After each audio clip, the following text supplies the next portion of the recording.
Mecanismos de defesa. Como é que nós podemos lidar com o que a gente não consegue enxergar em nós mesmos? Então é sobre isso que nós vamos falar hoje. E tudo aquilo que nos trava, que nós não conseguimos ver, fala sobre nós, sobre alguma coisa que a gente está escondendo e nós mesmos não queremos enxergar. Fala sobre algo que está nos incomodando. Então, hoje nós vamos falar aqui sobre mecanismos de defesa e vamos começar com o mecanismo de defesa da negação.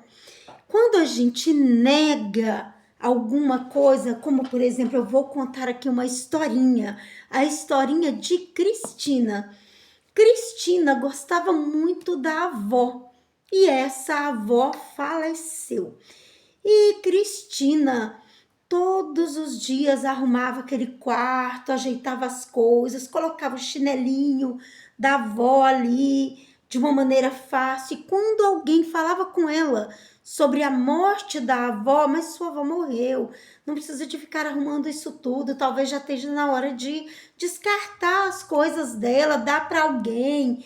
Ela falava, não, minha avó só viajou, minha avó logo volta. Então ela estava negando uma realidade. Quando isso acontece, pessoal, é algo para ser tratado pela psicanálise, para que o psicanalista ajude essa pessoa a olhar essa realidade que essa pessoa não está querendo enxergar.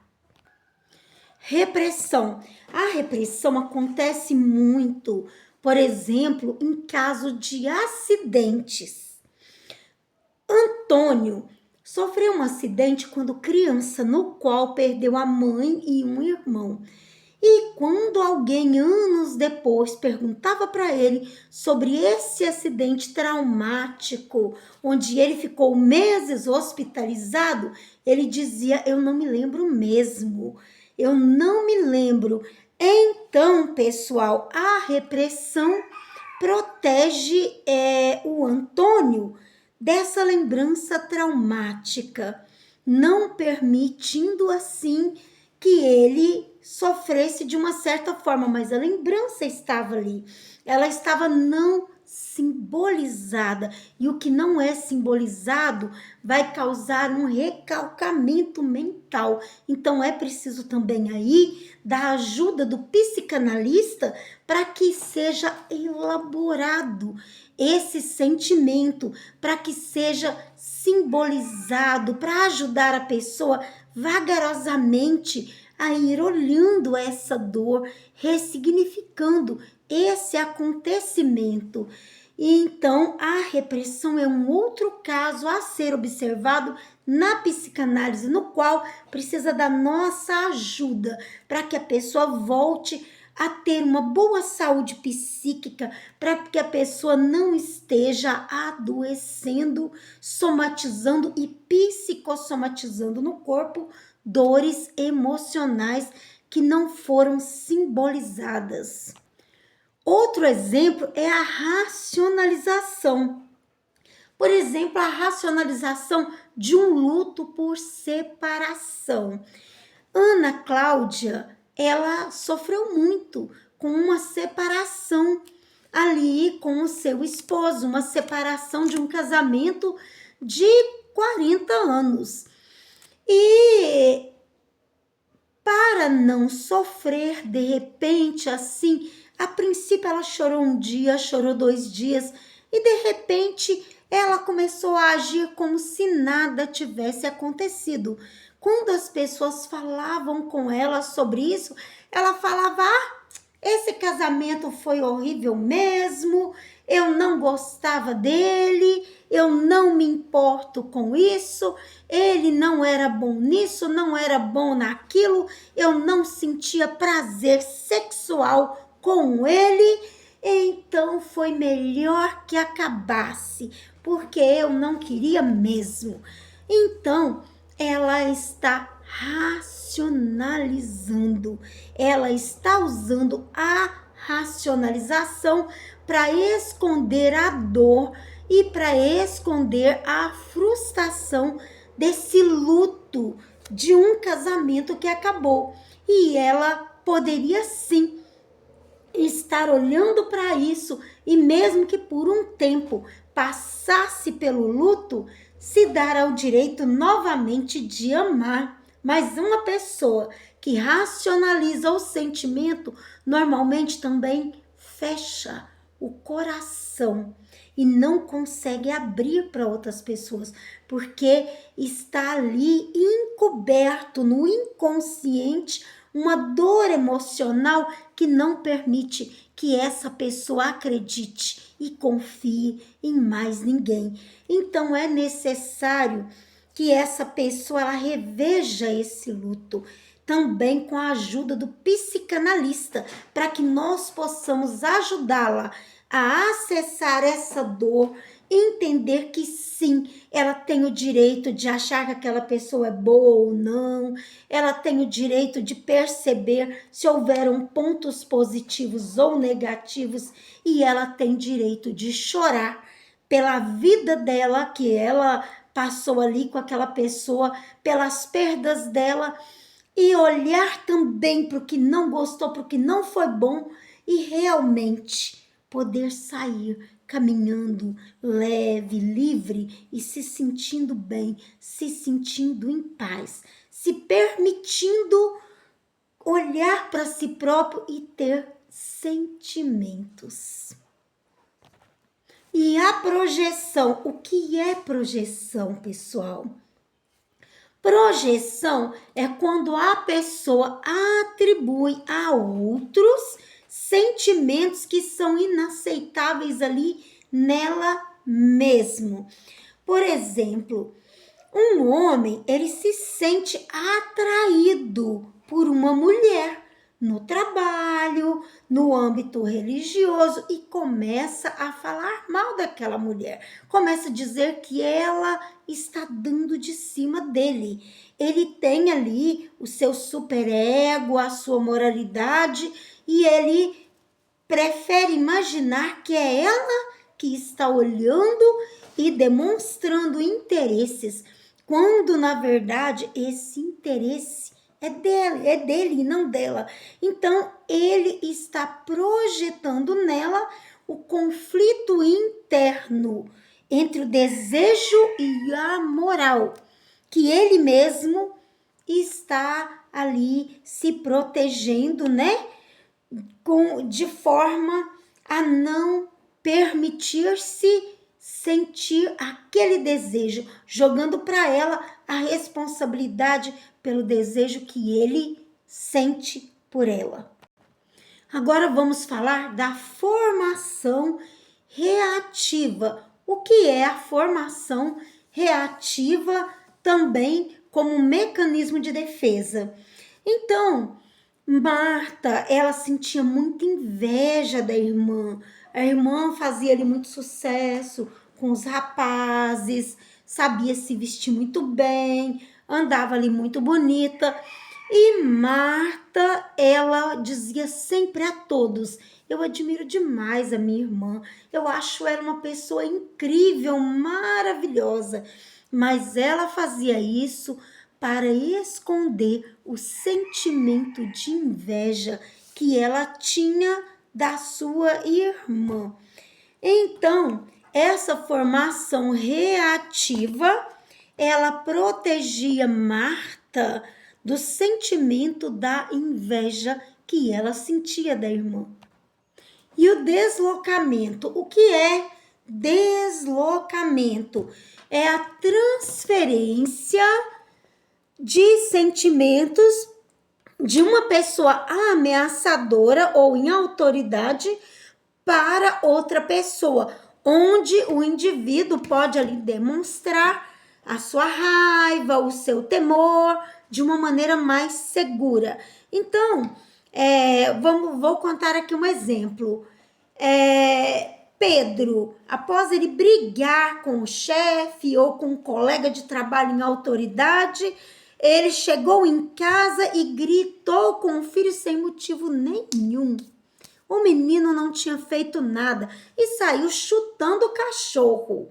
Então, dessa maneira, o deslocamento estava protegendo ele de enfrentar a autoridade ali do colega de trabalho ou do chefe.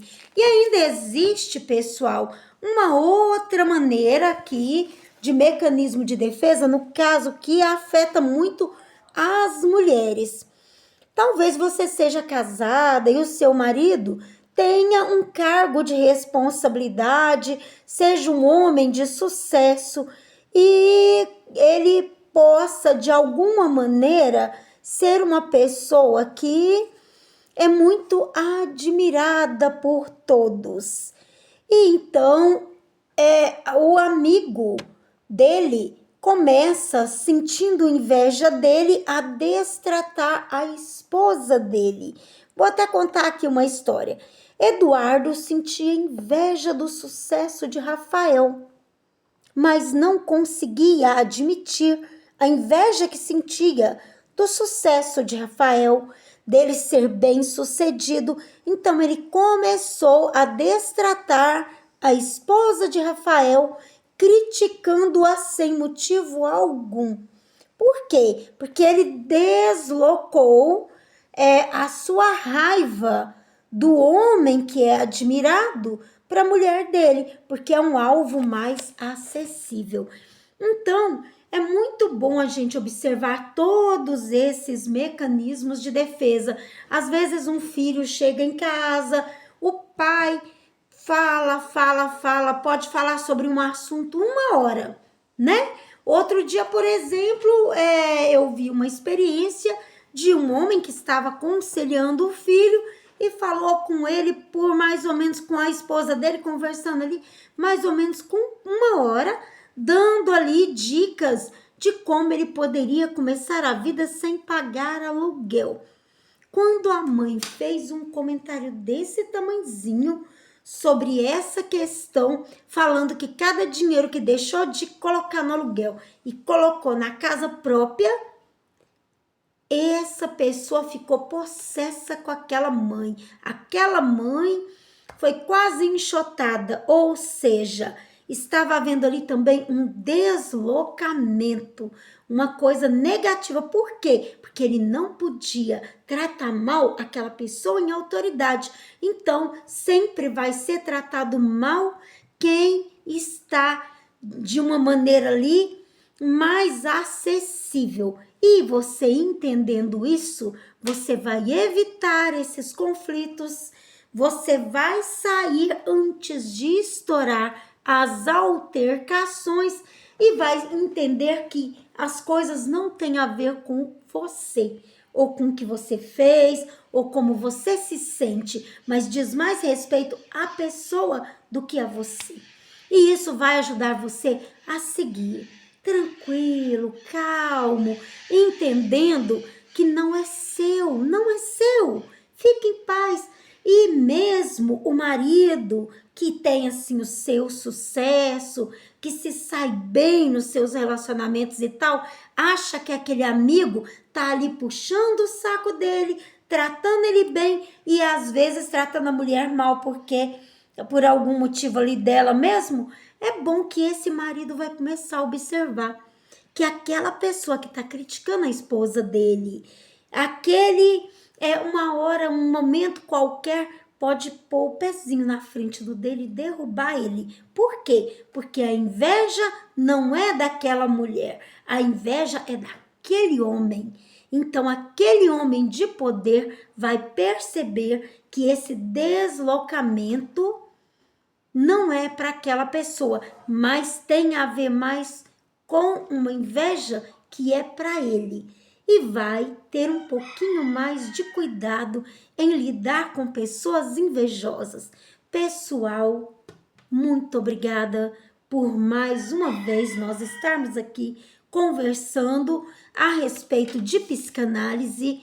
Mecanismos de defesa são totalmente necessários. Todos os dias a gente vai estar usando um mecanismo de defesa para nos defender, ou nós vamos ser vítima do mecanismo de defesa do outro. Então nós precisamos realmente aprender a olhar isso, mesmo para quando o nosso paciente traz para nossa clínica esse assunto, para que nós possamos realmente fazer sentido na vida da pessoa, ajudando ela e nos ajudando a olhar para nós mesmos. E olha, pessoal, foi um prazer enorme hoje estar mais uma vez falando com vocês. Muito obrigada pela presença de cada um de vocês aqui assistindo mais esse vídeo e que Deus abençoe o lar de cada um de vocês. E eu quero convidar vocês a acessarem o Sobrapa aí no Instagram, no Facebook e perceber o lindo trabalho psicanalítico que nós estamos fazendo no Sobrapa, a Sociedade Brasileira de Psicanálise e Autismo. Inclusive, convido os profissionais de saúde, psicólogos, terapeutas, a se inscreverem no Sobrapa. Você pode colocar aqui o seu telefone para que eu coloque você no nosso grupo privado, porque lá nós damos palestras, seminários, ajudamos com cursos e mesas redondas, tudo para que você possa se profissionalizar bem mais. É um prazer estar mais uma vez com vocês. Muito obrigado e que Deus abençoe a todos.